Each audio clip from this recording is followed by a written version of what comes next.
ગુજરાતની રાજનીતિના સૌથી મોટા સમાચાર, સૌથી મોટા અપડેટ આવી રહ્યા છે। ગુજરાતને લઈને દિલ્હીમાં મોટી બેઠક। ગુજરાતના નેતાઓની પીએમ સાથેની આ મહત્વની બેઠક છે। સીએમ આ સાથે પ્રદેશ પ્રમુખ પણ ત્યાં હાજર છે। વિશ્વકર્માએ કરી છે બેઠક। સંગઠન મહામંત્રી રત્નાકર પણ દિલ્હીમાં છે। દિલ્હીમાં ત્રણેય નેતાઓએ કરી છે પીએમ સાથે બેઠક। ભૂપેન્દ્ર પટેલ અમિત શાહ સાથે પણ કરશે બેઠક અને પ્રદેશ ભાજપ સંગઠન અંગે બેઠકમાં થઈ શકે છે મંથન। મંત્રીમંડળના વિસ્તરણ અંગે ચર્ચા થયાની શક્યતા છે। વધુ અપડેટ મેળવીશું સંવાદદાતા ગૌતમ પાસેથી। જી ગૌતમ, દિલ્હીનું તેડું શું લાગે છે? આ બેઠકમાં કયા મહત્વપૂર્ણ મુદ્દાઓની ચર્ચા? બિલકુલ, ગુજરાત પ્રદેશના નેતાઓ જે છે તે દિલ્હી મુલાકાતે પહોંચ્યા છે। તે અંતર્ગતની વાત કરીએ તો ભૂપેન્દ્ર પટેલ દિલ્હી પહોંચ્યા છે। તેમની સાથે પ્રદેશ પ્રમુખ નવનિયુક્ત જગદીશ વિશ્વકર્મા થયા છે, તેઓ પણ દિલ્હીમાં છે અને સંગઠન મહામંત્રી રત્નાકરજી જે છે તેઓ પણ દિલ્હીમાં પહોંચ્યા છે। ત્રણેય નેતાઓ જે છે તે ટૂંક સમયની અંદર પ્રધાનમંત્રી નરેન્દ્ર મોદી સાથેની મુલાકાત જે છે તે યોજી રહ્યા છે। મહત્વનું એ છે કે વિવિધ પ્રશ્નો મુદ્દે પણ આ બેઠકની અંદર ચર્ચા થાય તે પ્રકારના એંધાણ ચાલી રહ્યા છે। એક તરફ વાત મંત્રીમંડળના વિસ્તરણની સામે આવી રહી છે, તો તે અંતર્ગતની પણ ચર્ચા વિચારણા થાય તે પ્રકારની વાત જે છે તે ચર્ચાઈ રહી છે। તે ઉપરાંતની વાત કરીએ તો પ્રદેશ માળખું એટલે કે નવા નિયુક્ત પ્રદેશ પ્રમુખ જગદીશ વિશ્વકર્મા બન્યા છે અને ત્યારબાદ પ્રદેશ માળખાને લઈને પણ તેમાં ચર્ચા થાય તો નવાઈ નહીં। આમ મહત્વની બેઠક જે છે તે જોવા મળી રહી છે। એટલે કે સૌ પ્રથમ આ ત્રણેય નેતાઓ જે છે તે પ્રધાનમંત્રી નરેન્દ્ર મોદી સાથે મુલાકાત કરવાના છે અને ત્યારબાદ કેન્દ્રીય ગૃહમંત્રી અમિત શાહ જે છે તેમની સાથે મિલન મુલાકાત કરવાના છે અને તેમની સાથે બેઠક કરવાના છે અને ત્યારબાદ મોડી રાત્રે તેઓ ત્રણેય નેતાઓ જે છે તે ગુજરાત પરત ફરવાના છે। જી, આપનો આભાર।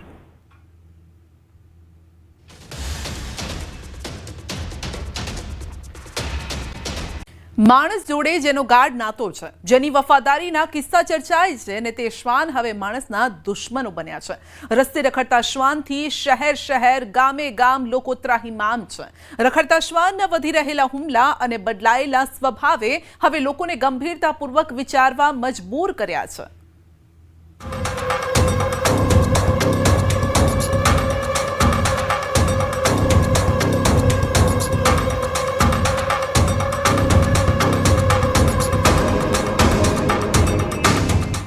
હવે તે નથી રહ્યું વફાદાર। હવે તેની વફાદારીના નહીં પરંતુ તેના ત્રાસના કિસ્સા વધુ ચર્ચાય છે।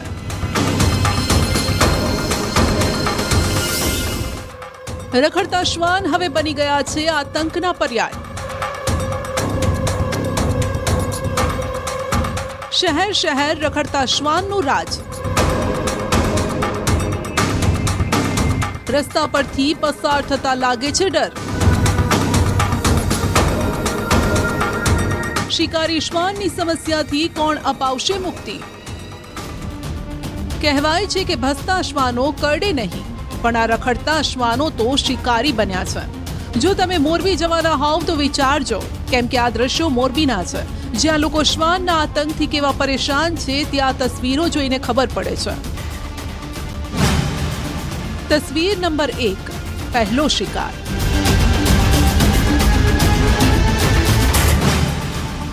तस्वीर नंबर 2, बीजो शिकार।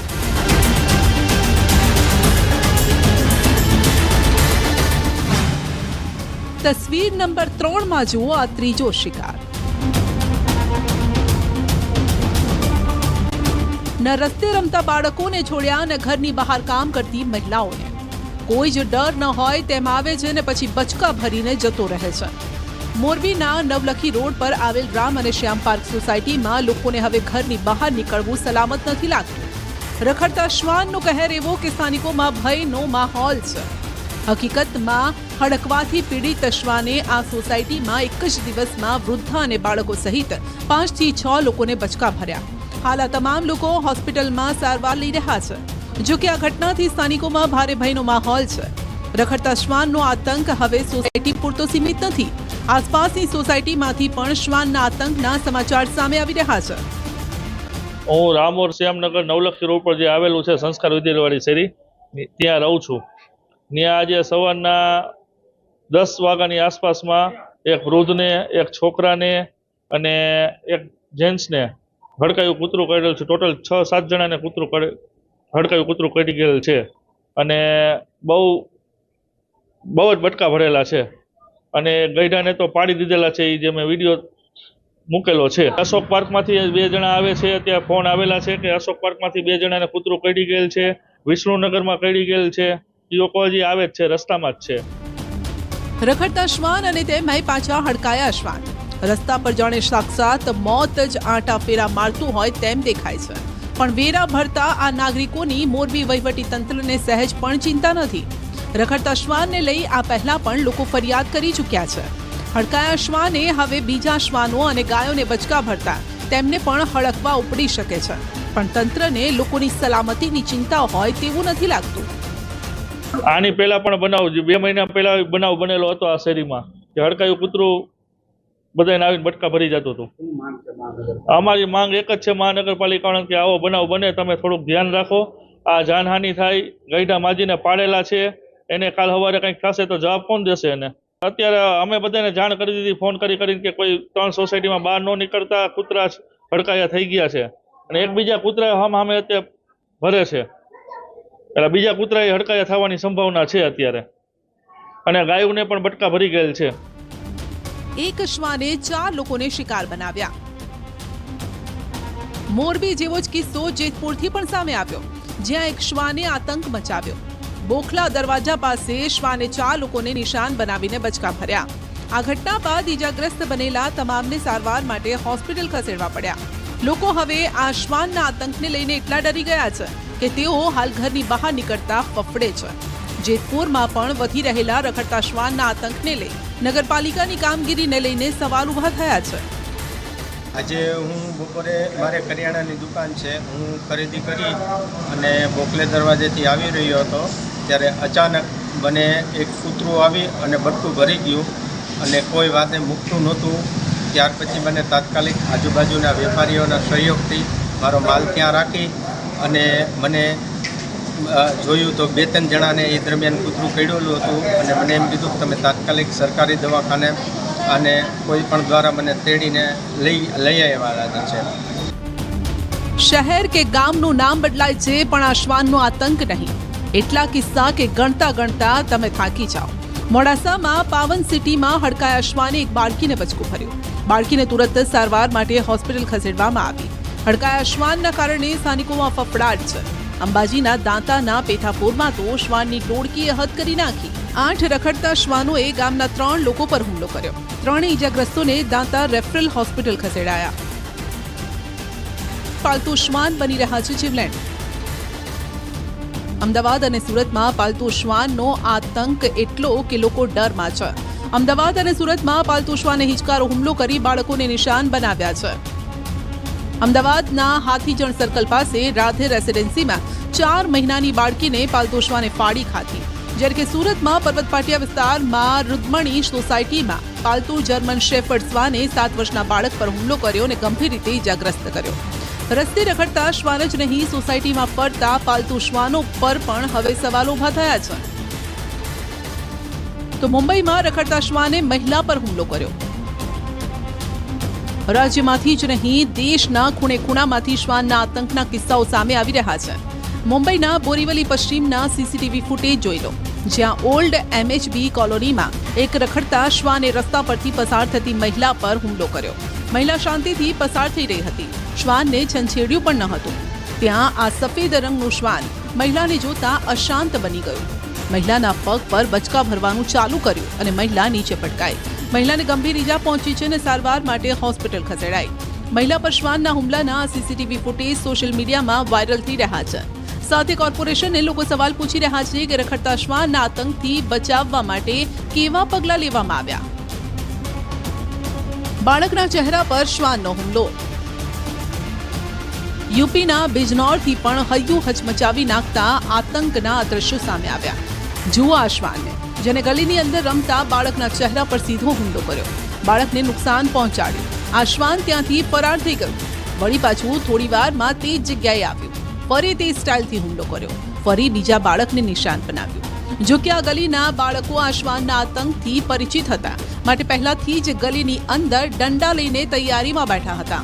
ત્યાં જ એક ઈ રિક્ષા પાછળ આ શ્વાન દોડ્યું, જેના કારણે ડરીને કેટલાક બાળકો ભાગી ગયા. એક બાળકે હાથમાંથી છૂટો દંડો તે શ્વાનને માર્યો. શ્વાનને દંડો ન વાગ્યો. બાળકોનું નિશાન ખાલી ગયું, પરંતુ શ્વાન ખાલી હાથે પાછું ન ફર્યું. તેણે લાલ ટી શર્ટ પહેરેલા આ બાળકના ખભા અને હાથ પર બચકું ભર્યું. રખડતા શ્વાનના કારણે ઘરની બહાર ગલીમાં બાળકો સુરક્ષિત નથી. દેશના અલગ અલગ ભાગોમાંથી રોજ આ પ્રકારના વિડીયો સામે આવે છે. રખડતા શ્વાનો આ રીતે બાળકો કે વૃદ્ધોને શિકાર બનાવે છે. માત્ર રસ્તાઓ જ નહીં, તે સોસાયટીઓ જ્યાં મેન્ટેનન્સના નામે લોકો મોટી ફી ભરે છે, ત્યાં પણ રખડતા શ્વાનની રંજાડ જોવા મળે છે. રાજકોટ, અમદાવાદ, સુરત, વડોદરા, મોરબી, ખબર નહીં ક્યારે ક્યાં રસ્તા પર કઈ રીતે શ્વાનનો હુમલો થઈ જાય. લોકોને દર્દ મળે છે ને પછી લોકોના દર્દના આ વિડીયો સામે આવે છે. લોકો આવી રીતે જ રખડતા શ્વાનોના જડબાના શિકાર બને છે. હવે સ્થિતિ એવી છે કે લોકો ઘરની બહાર નીકળતા ડરે છે. ક્યાંક કોઈ રખડતું શ્વાન તેમને બચકું ન ભરી લે. શહેરોમાં રખડતા શ્વાનોના ખસીકરણ પાછળ કરોડો રૂપિયા ખર્ચાય છે, પણ રસ્તા પર આ આતંક ઓછો થવાના બદલે દિવસે ને દિવસે વધી રહ્યો છે.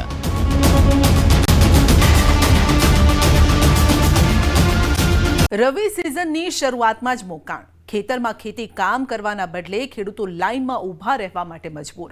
પાટણમાં સતત 2 દિવસથી ખાતર માટે લાગી છે લાઈનો, અને ત્યારે ખેડૂતો પૂછી રહ્યા છે સવાલ, કેમ સિઝન સમયે ખૂટી જાય છે ખાતર?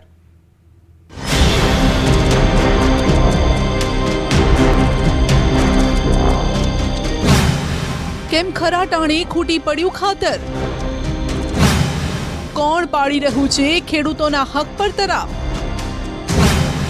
સાચી જ ખાતરની અછત કે પછી મોટો ખેલ? આવા સવાલો થવા વ્યાજબી છે, કારણ કે હાલ ખેડૂતો પોતાના ખેતરમાં હોવા જોઈએ તેના બદલે આ લાઈનમાં ઊભા છે, અને એ પણ 1-2 દિવસથી નહીં, છેલ્લા કેટલાય દિવસથી રોજના આ જ દ્રશ્યો જોવા મળે છે. જુઓ, પાટણમાં ખેડૂતોની ખાતર માટે લાઈન.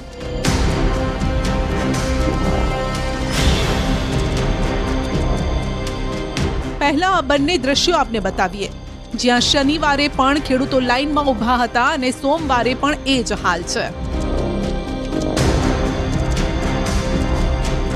પાટણના ખેડૂતો છેલ્લા કેટલાય દિવસથી બસ એક જ માંગ કરી રહ્યા છે કે ખાતર આપો, ખાતર આપો. હાલ રવિ સિઝનની શરૂઆત થઈ ગઈ છે. આ સમયે ખેતીકામ માટે ખેડૂતોને યુરિયા ખાતરની જરૂર છે, પણ જરૂર સમયે જ ખાતરમાં ખેંચ વર્તાઈ રહી છે. જે સમસ્યા શનિવારે હતી તે સમસ્યા અઠવાડિયાની શરૂઆતના દિવસે એટલે કે સોમવારે જોવા મળી રહી છે. લાઈનમાં 6 વાગ્યાથી ઊભા છીએ અને હવે ખાતરની દુકાન ખોલી છે. હવે કેટલી પેલી મળશે એમને ખબર નથી. અમારે જરૂર પ્રમાણે થેલીઓ મળતી નથી, એટલે જરૂરિયાત મળે એ પ્રમાણે સહાય કરો. સરકારશ્રીને આટલી અમારી નમ્ર વિનંતી છે. ફક્ત પુરુષો જ નહીં, મહિલાઓ પણ આ કતારમાં ઊભી છે. ઘરના કામ છોડી, બાળકોની જવાબદારી છોડી આ રીતે પગ દુખાડી રહી છે. એક તરફ દિવાળીનો તહેવાર માથે છે, ઘરની સાફ સફાઈથી લઈ ખરીદીના કંઈ કેટલાય કામ હજુ તો બાકી પડ્યા છે.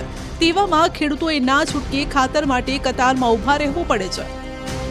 કેટલો સમય બગાડે, અમારે અત્યારે ઘેર કેટલું કામ હોય, અમારી જમીનમાં શું નાખવું ખાતર વગર? કેટલી થેલીની જરૂરિયાત બેન? કેટલી થેલી હાલે? અમારે 25 થી 30 થેલીની જરૂર. અત્યારે અમને 5 થેલી આપે તો 5 થેલી અમારે ક્યાં નાખવાની? 5 આપે અને રોજ આવીને લાઈનમાં ઊભું રહે. આપણે તમને 2 આપે, 1 આપે તો અમે ક્યાં સુધી ત્યાં અહીંયા ઊભું રહેવું પડે? લાઈનમાં ઊભા રહીને પણ જો ખાતર મળતું હોય તો આ ખેડૂતોને કોઈ વાંધો નથી, પણ અહીં તો નંબર નજીક આવે ત્યાં જ ખાતર ખૂટી જાય છે. ખાતરની જેટલી જરૂરિયાત છે એટલી બોરી મળતી જ નથી. તાતના મતે તેમને વીઘા દીઠ 5 થી 10 થેલીની જરૂરિયાત છે, પણ તેની સામે મળે છે માત્ર 1 કે 2 જ થેલી. જ્યારે ન્યૂઝ 18 ગુજરાતીએ તેમનો અવાજ તંત્ર સુધી પહોંચાડવાનો પ્રયત્ન કર્યો તો જાણો કઈ કઈ સમસ્યાઓ સામે આવી. સાહેબ, ખાતર હાલતા નહીં. હવે ખેડૂતોને તો અહીં પાછા જાય પાટણ અહીં ભાડો એવો તો ભરીએ સાહેબ કાયમ ઉઠી. હેરાન થઈ ગયા અમે તો, પણ એક તો ખેતી જ કરવી નહીં હવે હમુરથી. આ શું ડફોળા આલી દેવું બધું. 2 થેલીઓ શું કરવાનું? ઘડીએ પાટણ આપવાનું. ધક્કા ખાઈએ તાણ તો 2 થેલી મળે. હમણાં ડીએસપી વળગાડો, શું કરવાનું સાહેબ? જો કોઈ 80 વર્ષની ઉંમરે લાઈનમાં ઊભું રહ્યું છે તો કોઈ બીમાર અને અશક્ત છે, છતાં પણ માંડ 2-4 થેલી જો મળી જતી હોય તો પગ દુખાડવામાં પણ તેમને વાંધો નથી. કેટલાક ખેડૂતો તો એવા પણ મળ્યા જેઓએ 3 ધક્કા ખાધા, પણ ખાતર ન મળ્યું તે ન જ મળ્યું. ત્યારે તેઓ પણ કહી રહ્યા છે કે હવે તો ખેતી બંધ કરીએ તો આ ડખા બંધ થાય. હું ઇન્દિરા વખત હું છું, અત્યારે આ જમાનો એવો આવ્યો, આ ઊભું રહેવા વખત આવ્યો. લાઈનમાં ધમાલ થાય તો હેડી એકતા નહીં, ઊભા રહી એકતા નહીં, કરવાનું શું અમારે? સાહેબ 10,000 ઠેલી મળે તો સારું. અમારે કોઈ ગાડીઓ આવતી નહીં. 80 વર્ષની સાહેબ ઉંમર છે મારી. હા, અમે ઊભા નથી રહી એકતા લેન્ડમાં સાહેબ, શું કરીએ? મળતું નહીં અને ધક્કા મારી કરે છે મને આવીને. પણ માર્કેટ યાર્ડમાં આવેલ સહકારી ખરીદ વેચાણ સંઘમાં યુરિયા માટે લાગેલી લાઈનો ક્યાં સુધી આમને આમ રહેશે? કારણ કે હાલ ખેડૂતોએ મોંઘા ભાવના એરંડા, રાયડા, તંબાકુ સહિતના બિયારણ લીધા, પણ ખાતર ન મળે તો બિયારણ પણ ફેલ જાય તેવી સ્થિતિ છે. ને આ ખેડૂતો એટલા પણ સદ્ધર નથી કે બજારના મોંઘા બિયારણ લાવીને કામ આગળ ચલાવી શકે. પણ ડેપો મેનેજર તો હાલ તેવું કહીને છૂટી જાય છે કે સ્ટોક નથી. પહેલા આપણે 2-3 થેલી આપી હતી ખેડૂતને, પછી બધા ખેડૂતો થઈને ઉભા રહીને જો ના આલું તો એવો ભાવ થઈને ઉભો રહે, એટલે એ પ્રમાણે પર ખેડૂતને સચવાઈ રહે. એના માટે આપણે 2 કે પછી 1 આપીએ એટલે ખેડૂત પાછો ના જાય. એના માટે ઉપરથી ખાતર ઓછું મળે એના કારણે. ત્યારે ખેડૂતો એક જ સવાલ કરી રહ્યા છે કે ખાતર નથી કે પછી ખાતરમાં ખેલ ચાલી રહ્યો છે.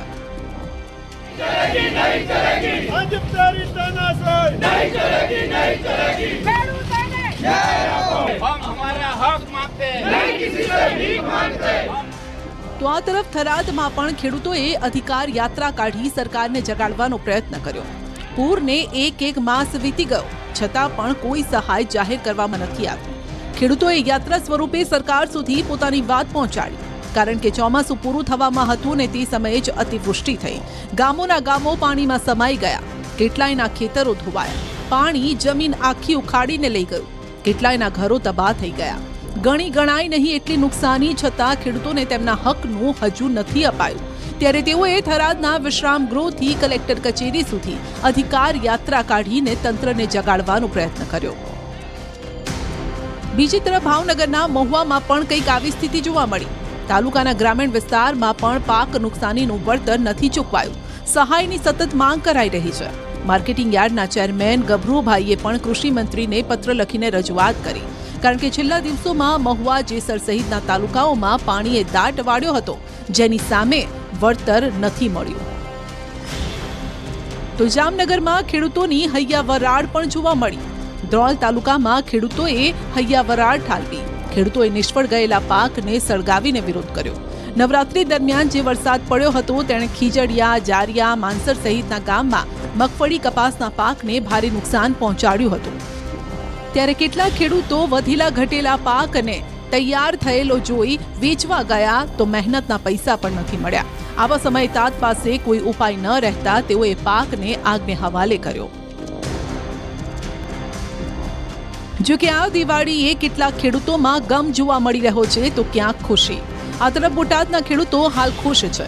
મોડે પણ ખરીદી શરૂ કરાઈ છે, માટે જ ગાંસડીઓ ભરીને આવ્યા ખેડૂતો. માર્કેટિંગ યાર્ડમાં 3 દિવસના વિરામ બાદ આખરે કપાસની હરાજી શરૂ કરાઈ. યાર્ડ દ્વારા હરાજી શરૂ રાખવાની જાહેરાત થતાં જ ખેડૂતો મોટી સંખ્યામાં કપાસનો માલ લઈને યાર્ડ પર પહોંચ્યા. ખેડૂતોએ દાવો કર્યો છે કે કપાસની ખરીદીના તેમને યોગ્ય ભાવ મળી રહ્યા છે, એટલે આ વખતની દિવાળી સુધરી ગઈ છે. સારો માહોલ છે, ભાવે મને સાહેબ સારા મળ્યા છે. પછી જેવો કપા હોય એવો ભાવ મળે, બરોબર. ગરડા હું શનિવારે ગયો તો આ કપા લઈને ગયો તો મારે 1400 રૂપિયા આવ્યા હતા. કપા સારો, હું 19 વર્ષથી ટેમ્પો ચલાવું, બરોબર. ઠાઠા કપા સારો હોય, અંદર બીજો હોય, પછી હું એમાં વેપારી શું કરે? વેપારી તમે 700 વાળો કપા તમારે 1500 ખાલી કરવો હોય વેપારી કરે? કોઈ નોંધ કરે, એ તો વ્યવહારની વાત છે ને, એમાં દેખીતી વાત છે ને, કોઈ ભૂમિકા નથી, કોઈ વસ્તુ છે જ નહીં. છતાં જીનના વેપારી કે વેપારી દ્વારા જે કરદો કે કોઈ થતું હોય તો તકલીફ હોય તમને, તો તમે રજૂઆત કરો છો ખરા? હા, એ તો સાહેબ આવીને કરવી તો સાહેબ આવીને ઉભા રહે છે. મહત્વનું છે કે આ એ જ બોટાદ છે જ્યાં ખેડૂત મહાપંચાયત દરમિયાન પોલીસ અને સ્થાનિકો વચ્ચે હિંસક ઘર્ષણ થયું હતું. સમગ્ર પંથકમાં તંગદિલીનો માહોલ સર્જાયો હતો, જે બાદ ગામમાં પણ ચુસ્ત પોલીસ બંદોબસ્ત ગોઠવાયો. એપીએમસીના ચેરમેનની જાહેરાત બાદ વેપારીઓ અને કમિશન એજન્ટો દ્વારા ખેડૂતોના કપાસની ખરીદી પ્રક્રિયા જો કે શાંતિપૂર્ણ માહોલમાં ચાલી રહી છે તેવો દાવો થઈ રહ્યો છે. બજાર સમિતિ દ્વારા ખેડૂતોના કોઈ પ્રશ્ન હોય તો તેનું નિરાકરણ કરવા માટે જે જરૂરી પગલાં લેવામાં આવશે તે લેવામાં આવશે. હાલમાં શાંતિપૂર્ણ માહોલમાં હરાજી થઈ રહી છે, હાલમાં કોઈ પ્રશ્ન છે નહીં. આમ ક્યાંક ખાતરની અછતથી ખેડૂતો પરેશાન છે, ત્યાં જ એવા પણ ખેડૂતો છે જેમને જમીન ધોવાણનું વળતર નથી મળ્યું. ત્યાં જ કપાસના સારા ભાવ મળતા ખેડૂતોએ ખુશી વ્યક્ત કરી છે. એટલે કહી શકાય કે કોઈકની દિવાળી સુધરી છે અને કોઈકની દિવાળી બગડી છે. દરિયાકાંઠે 1 2 નહીં 11 સિંહનું ટોળું લટાર મારવા નીકળ્યું. આ દ્રશ્યો પરથી તમે કહી ઉઠશો કે સિંહના પણ ટોળા હોય છે. 1 2 નહીં પરંતુ 11 સાવજો એકસાથે અમરેલીના રાજુલા તાલુકાના કોવાયા ગામમાં પહોંચ્યા. શિકારની શોધમાં ફરતા ફરતા સાવજોનું જોડું ગામની બજારોમાં પહોંચ્યું. એક બાદ એક 11 ડાલા મથતા ગામને ઘેરી લીધું. રાત્રે સિંહોની ગર્જનાથી ગામ ગુંજી ઉઠ્યું. રાત્રે જાણે પેટ્રોલિંગ કરવા આવ્યા હોય તેમ સાવજોએ બજારમાં શાહી લટાર મારતા દહેશત ફેલાઈ. સિંહોનું ટોળું ગામની શેરીઓમાં શ્વાનની માફક આંટાફેરા કરતું એક દુકાન પાસે પહોંચી ગયું ત્યારે દુકાનદારના હોશ ઉડી ગયા. આ દ્રશ્યો જોઈને સિંહના ટોળા ન હોય એવી કહેવત જૂની થઈ રહી છે. આણંદમાં વિવાદ વિવિધ મુદ્દે જોવા મળી રહ્યા છે. હિન્દુઓની ગર્જના, હિન્દુ સભામાં હુંકાર. गुजरात की धरती है, इसी धरती ने इतिहास लिखा था कि जब जब देशद्रोहियों के सर उठे हैं, धर्मद्रोहियों के सर उठे हैं, कुचलने का काम यही गुजरात की धरती ने किया है. લવ જેહાદ, લેન્ડ જેહાદ, ગૌહત્યા, આતંકવાદ, જેહાદી પ્રવૃત્તિઓ, ધર્માંતરણ, સામાજિક ભેદભાવ, ભાષાવાદ અને પ્રાંતવાદ સહિતના મુદ્દે હિન્દુઓએ આણંદમાં ગર્જના કરી. સમસ્ત હિન્દુ સમાજ દ્વારા આણંદમાં વિરાટ હિન્દુ ધર્મસભાનું આયોજન કરવામાં આવ્યું. સનાતન ધર્મ સંસ્કૃતિને અખંડ હિન્દુ રાષ્ટ્રના કાર્યને ગતિ આપવા હેતુસર આયોજિત આ ધર્મસભામાં પ્રખર હિન્દુ પ્રવક્તા ટી રાજાસિંહે વિવિધ મુદ્દે હુંકાર કર્યો. તેલંગાણાના ગોશા મહેલ વિધાનસભાના ધારાસભ્ય ટી રાજાસિંહે જય શ્રીરામના જયનાદ સાથે હિન્દુ વિરોધીઓ પર પ્રહાર કર્યા. સાથે જ કહ્યું કે કેટલાક નેતાઓ ચૂંટણી સમયે ડુપ્લિકેટ ભગવા ધારણ કરે છે. ચૂંટણી પહેલા જય શ્રીરામના નારા લગાવે છે. હિન્દુ હિન્દુ ભાઈ ભાઈના નારા પણ લગાવે છે. ચૂંટણી પૂર્ણ થતાની સાથે આવા નેતાઓનું હિન્દુત્વ પણ ખતમ થઈ જાય છે. સાથે જ સનાતન ધર્મ સંસ્કૃતિને અખંડ હિન્દુ રાષ્ટ્રના કાર્યને ગતિ આપવા અપીલ કરી. સંતોને સન્માન મળે અને તેમના આશીર્વાદથી રાષ્ટ્ર જાગરણ થાય તેવી માંગણીઓ રજૂ કરવામાં આવી હતી.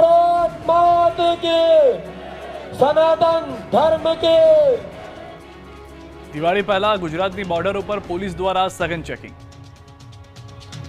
દિવાળીના તહેવારોને લઈને ગુજરાતમાં દારૂની રીલમછેલ ન થાય, કોઈ નશાકારક પદાર્થ ગુજરાતમાં ઘૂસે નહીં તેને લઈને પોલીસ સક્રિય થઈ ગઈ છે. ગુજરાતને લગતી અન્ય રાજ્યોની સરહદો પર પોલીસ દ્વારા સઘન ચેકિંગ કરવામાં આવી રહ્યું છે. ત્યારે દાહોદ પોલીસ પણ એક્શન મોડમાં છે. દાહોદ બોર્ડર પર પોલીસ દ્વારા સઘન ચેકિંગ હાથ ધરવામાં આવ્યું.